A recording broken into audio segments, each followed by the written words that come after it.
it's that, a lot of the artists that I've been like inspired by in recent years, also, I developed a greater want to sort of to interact with their work, to be in conversation with their work, along the lines of, repetition. What happens when you make extremely sparse pictures of the world? What happens when you, as Agnes Martin would say, turn your back to the world?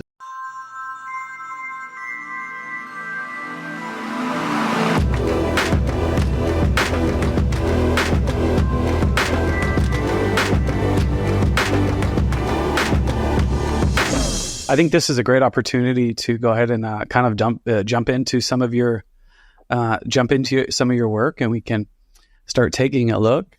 I know you've put them in chronological order, so you're going to kind of take us back and work us to what we just talked about. So we gave a lot of our listeners a really nice tease for what's coming.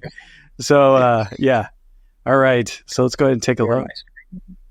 So this is an example of some of the work that I was making just post-college when I moved to the Michigan's Upper Peninsula.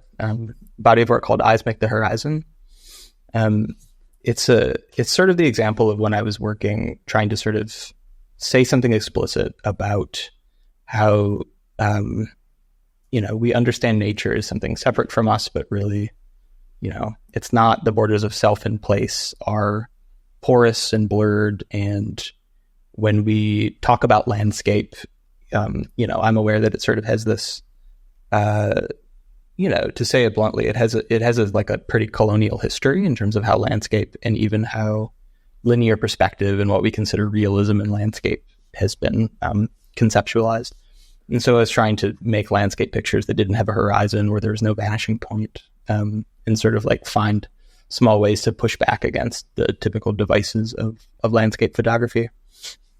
This is an image from like an install of the show when I suppose it was like my first solo show in Marquette, Michigan at the LSAA Gallery. And I remember it pretty fondly.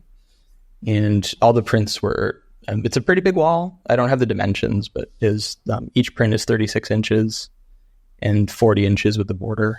And so, it's a room sort of like lined with these fairly large images, with the goal of the viewer sort of being able to enter them if they sort of, if they come at it in the right sort of mental or emotional space. Jumping, I guess, kind of far ahead to some of the work that I made in grad school. I took I took some years to sort of figure out what I was doing. I was continuously making work between 2017 and 2020. I made a lot of work in 2020 and 2019, but they were odd years, and COVID was a hell of a thing. So jumping sort of to 20, I have images from 2020, but these are from 2021, and these are sort of the period of time when I started to work more overtly with, subtraction as a working methodology. Like, how much could I sort of winnow things down and subtract, and how far or how close can I get to the threshold of like what is actually like legible in the frame. So like, these are images of a snow-covered hill that I photographed for sort of like 3 months consecutively in the winter in upstate New York. They're all at dusk, and so they're all long exposures. I don't think in the titles here I have the full periods of time. I think perhaps this one I was just on that I do. Yeah, so this is, or the time is actually wrong there. Darn, maybe we can edit that out. But yeah, I mean, I'm essentially trying to see if I can use long exposure to like erase things, right? To see if I can get to sort of like this single line on the horizon to completely obscure the relationship between myself and the scale of my settings. Like, I didn't want a sense of scale or space to be legible. I wanted it to be kind of the case that if you're looking at one of these prints, which are, I actually haven't exhibited these yet. I'll be exhibiting them in January in Brattleboro, Vermont, which is sort of exciting. But, they're larger prints, and the viewer gets the chance to sort of to enter them, but at the same time sort of bounce back because there's no actual entry point. You can't imagine yourself standing in the space. And so they were sort of a way for me to try to conceive landscape in this way where, it's almost like a view from nowhere in a way. Not denoting objectivity necessarily, but sort of denoting the erasure of a single viewpoint.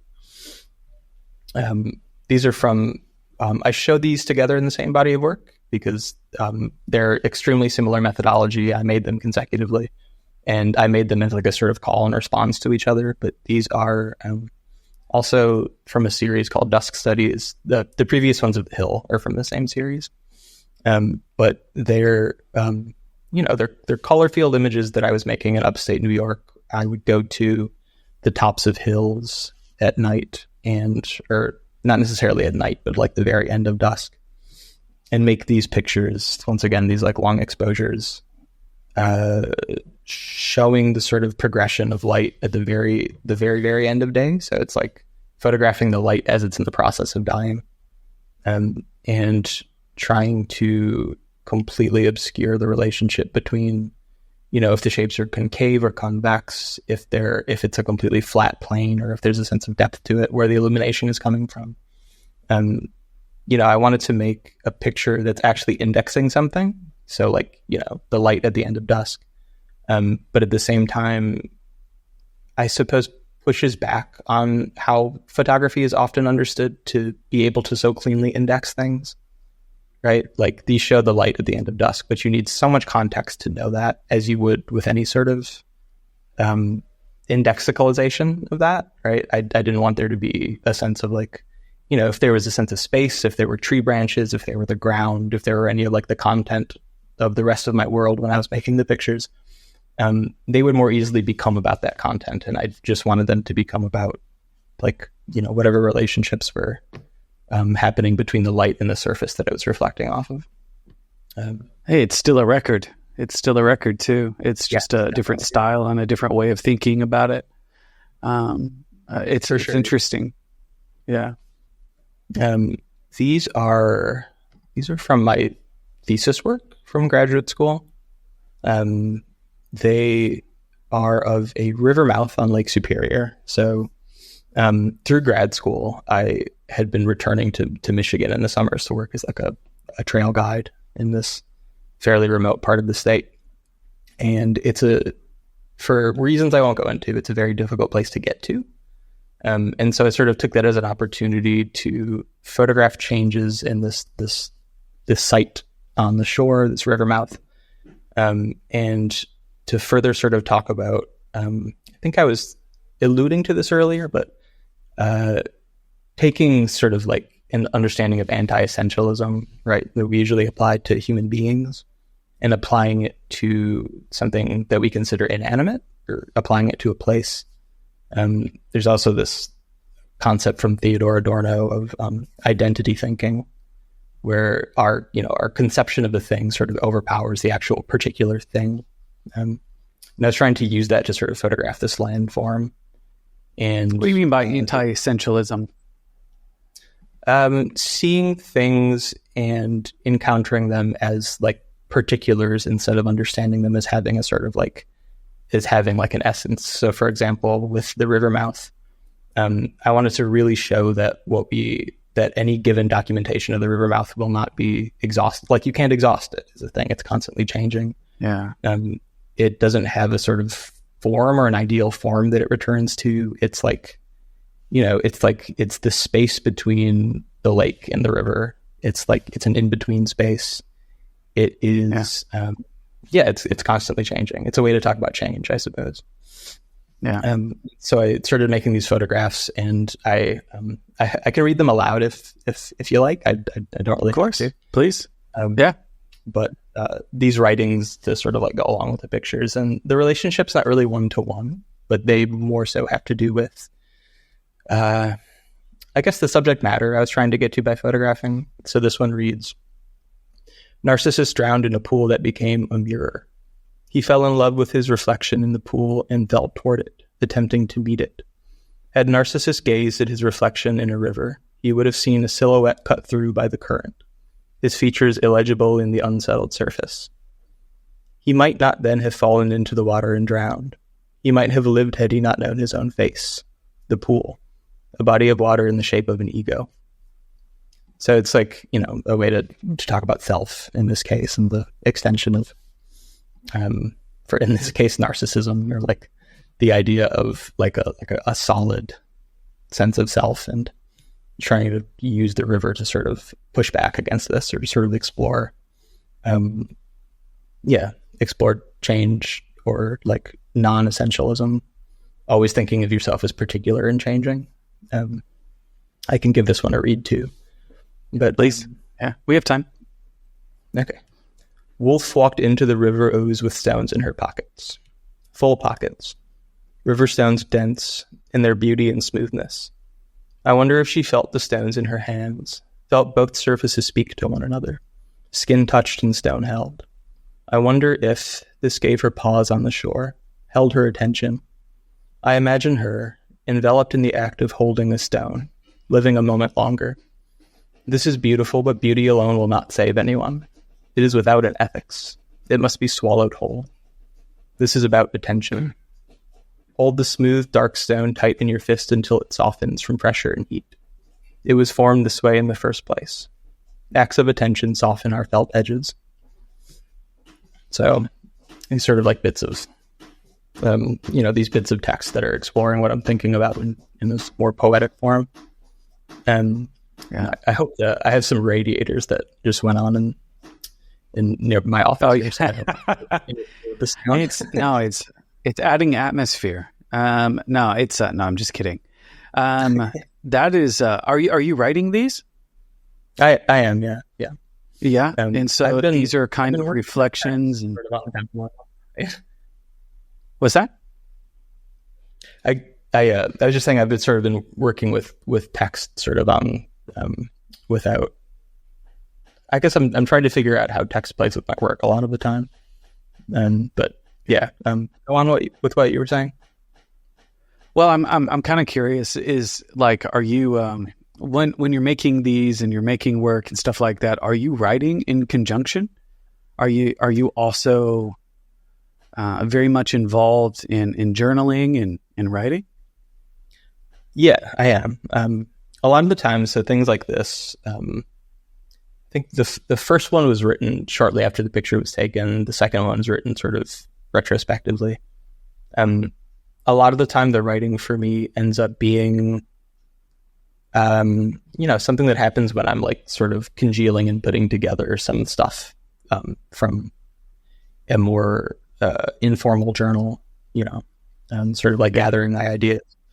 Or, looking at my work as it ends up looking more like a product as opposed to just a process, and then sort of, wanting to find an actual like generative way to continue to interact with it besides, editing the images, besides sequencing the images, exploring with them as a physical process. I'm still trying to sort of, I guess it's a way for me to sort of ask questions of them and to speak with them. Sure. If that makes sense. Yeah. Or reflect, about them. It's, I bring this up a lot in my show. A lot. It's because, Steve always talks about, images being thinking devices, and they allow us to kind of reflect, think, look back to, often, images encompass ideas, concepts, and so much. And I think writing about it is probably very useful, because in a lot of ways you can look at this image and you don't really have a sense of place. You don't really have you don't have really a foothold of what these are. So they're kind of abstract in some sense, but yet they also seem familiar. Anybody that spends time at dusk or dawn recognizes these colors. Yeah, I hope. And so it's, and especially using a photographic process is pretty powerful. And from my perspective, I think the writing adds so much more. Now having talked to you, so much more of there's so much more of a thoughtful process that goes into it. So I quite enjoy them. I see you writing a book one day of these prose. I mean, thank you. I would love to. Yeah. Yeah. Have you with any of your work put it in a book form and maybe made something like that? I have actually, yeah. Yeah. I self-published a book of, it sounds funny because it's like from undergrad, but of like my undergrad thesis that it's actually quite precious to me. I never like distributed it in a meaningful way. But I did do it. At one point, I have a small collection of my work from Northern Michigan, Eyes Make the Horizon, published by a little publisher and gallery in Michigan called Subjectively Objective. Like that's a sort of thing that's out there in the world. I am also currently, this is with like the work I'm working on now, but I'm specifically thinking about it's making the work I'm making now as a book eventually. Sure. I'm also writing to go along with the images that I'm making now. I just haven't, it's something I'm very much in the process of, and I'm in a place where I'm trying to figure out how the words live with the images, like physically how to actually exhibit them and how to show them. Because when I write, I'm more so interested in the words being seen as something to read versus as like a physical object. Like a lot of text art has to do with like turning words, having them pertain in a really conceptually tight way to sort of objecthood. And I'm definitely interested in that, but I'm trying to do that without taking away from the actual content of the words. And I don't know. Sure. Maybe they'll work their way into the book at some point. I think that would be the deep history of that. Yeah, there's a deep history of it. So especially people writing in this way about their work and it being accompanied with images, and so it's it's definitely got some potential. I think they're wonderful. I love your contemplations. I like your philosophical approach and the way you think about things. You're very deep, and I appreciate that. Thank you. Of course, I'm glad it's me. Yeah. We could see more for sure. You could continue if you've got more. I do. Here's briefly one more from that series, and some images of the installation. This is an installation that I did in Berlin when I did a residency there in 2022.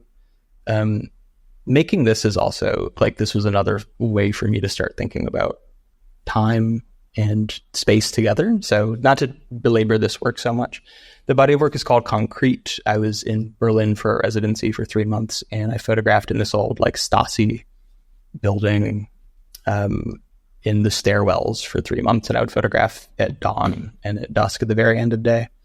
And so I haven't really ended up investing very much in the work, but I've learned a lot from doing it, namely a lot about how a place that's essentially like an empty, it's like negative space. It's like these stairwells that are mostly air and just empty concrete walls.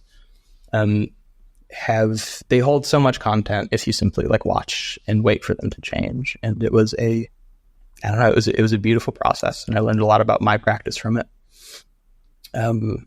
These are the body of work that you'd probably know best, Brichardian Shore, from which was the winner of the Urbanotica 22 award. They were also made during a residency that actually directly followed the residency in Berlin, so it was quite jarring, just in terms of like the change of surroundings.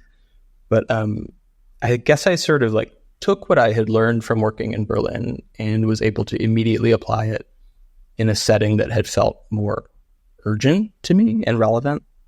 Namely, that I was now in this place that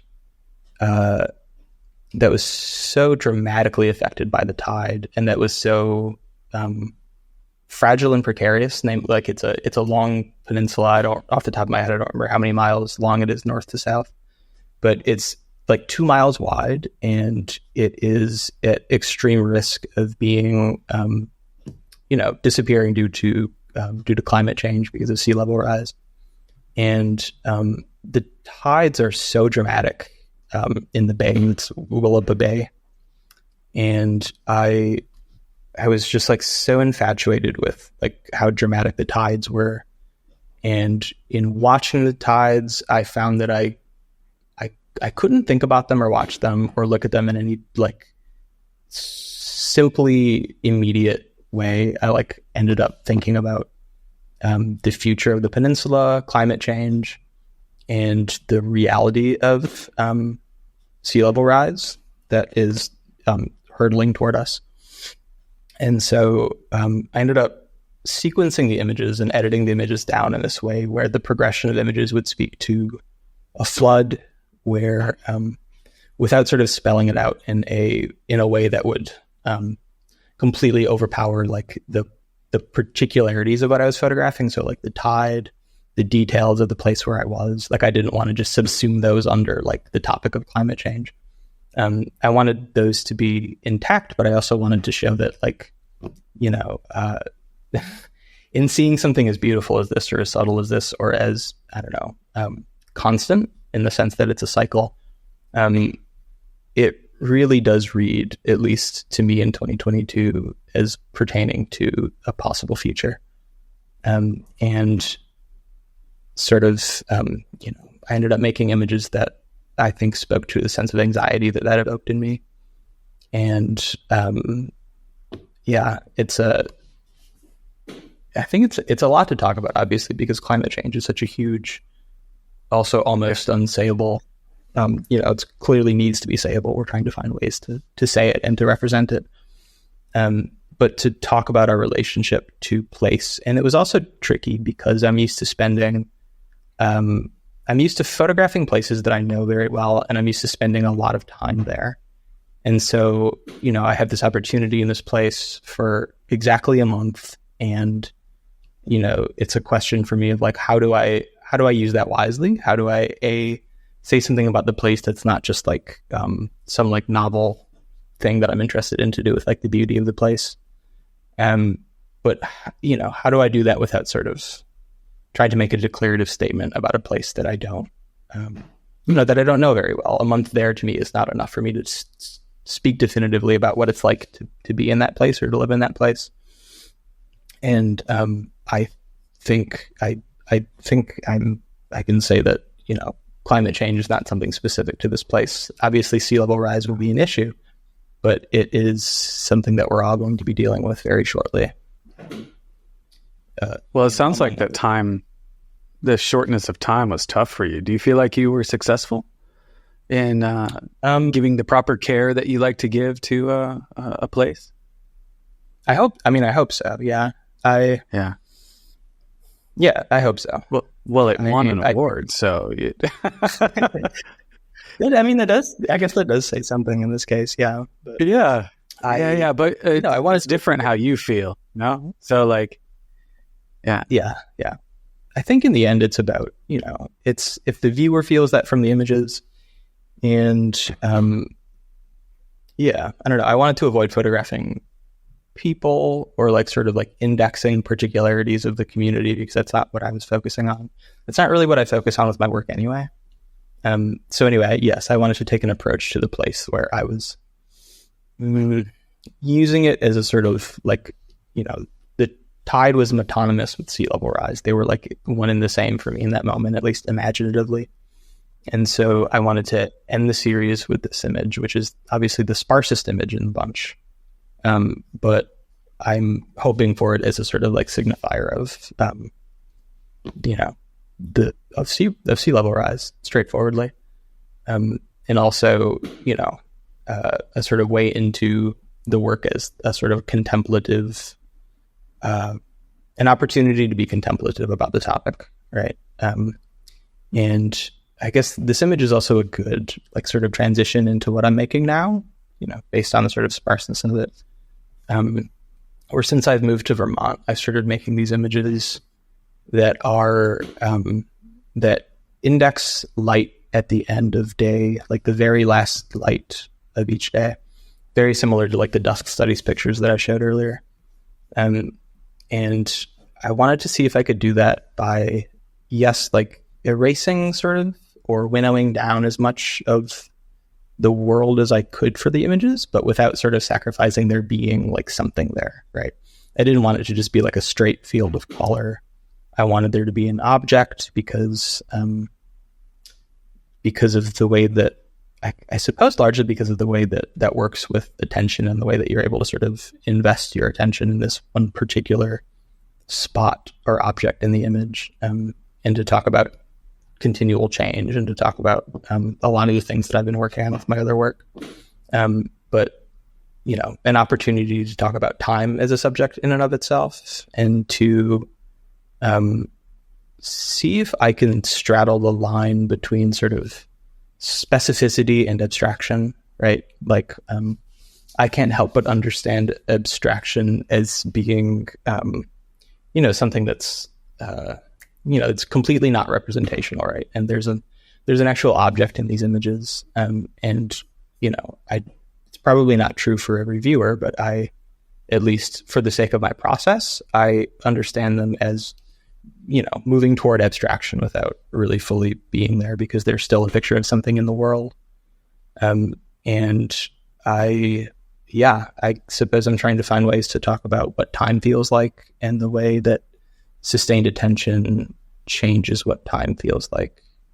And also as a way for me to use photography as a sort of like everyday, almost like systematic process of, you know, it's like a novel way to measure something in my surroundings, yes, but it's also a sort of way to, I don't know, to show enchantment or respect for them, for lack of a better word. It's like, yeah, I'm wondering how much I can do of one tiny thing. Yeah. Would you be willing to talk about your process in these for a little bit? Or is that top secret? Yeah. Talk to me about how you make these. Yeah. I try not to forefront it because it, you know, it just like, it ends up sort of taking over. But they're images of a piece of glass on a white piece of paper. They're made in the field outside of my house where I live in Vermont. And I essentially, sometimes in the morning, obviously you could see that this is from 6:48 to 6:49 a.m. But most of them are from dusk. And so at dusk, they're mostly longer exposures because, you know, I just have more leeway in terms of the light and how dark it gets so fast. But they're a piece of glass on a white background, and the color that you see in the images is like ambient color. So I'm taking the images on daylight white balance because that's what looks the most like what I see when I take them. And so I sort of like leave them there and end up making these pictures at sort of the moment between day and night, whether that's in the morning or the evening, when the relationship of the object I'm photographing to its background, so like the glass and the paper, where there's a moment where it sort of disappears or begins to disappear, or it's so dark that I cease to be able to tell the difference between the paper and the glass. And in photographing them and making long exposures, the camera is sort of like undisappearing them, like it's bringing them back. I'm, you know, like overexposing them by like a stop so that it's not so incredibly dark. And you know, I feel like I'm using the camera, using long exposure, using really low light as a way to, I suppose as a way to play with and manipulate light in my surroundings without ever like touching anything.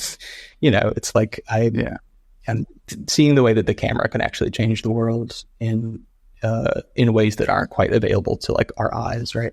So like I'm not editing these images heavily. I'm like, you know, I'm doing like a little bit of like color correction, sharpening, everything that goes into processing an image. But by and large, they're just like what happens when I make a long exposure at this like particular time of day, like this, when there's this particular relationship between, an object and its background where it starts to disappear. I'm like just extremely interested in trying to index disappearance and how that disappearance happens differently every single time I take the picture. It's also like this fascinating process of I'm essentially trying to take the same picture over and over and necessarily failing every time because it's not going to be the same no matter how hard I try. And so it's, you know, I'm like trying to work with and against something because I know I'll get pushback like from the world. Like the world will not let me take the same picture every single time. And this is life. Yeah.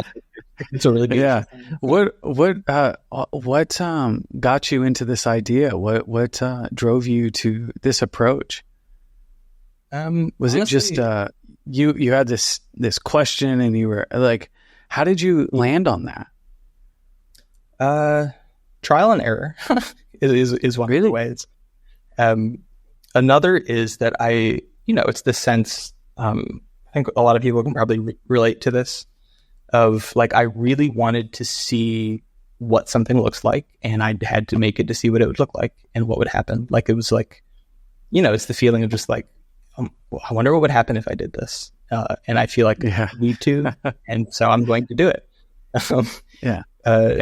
It's that, you know, a lot of the artists that I've been like inspired by in recent years, also, I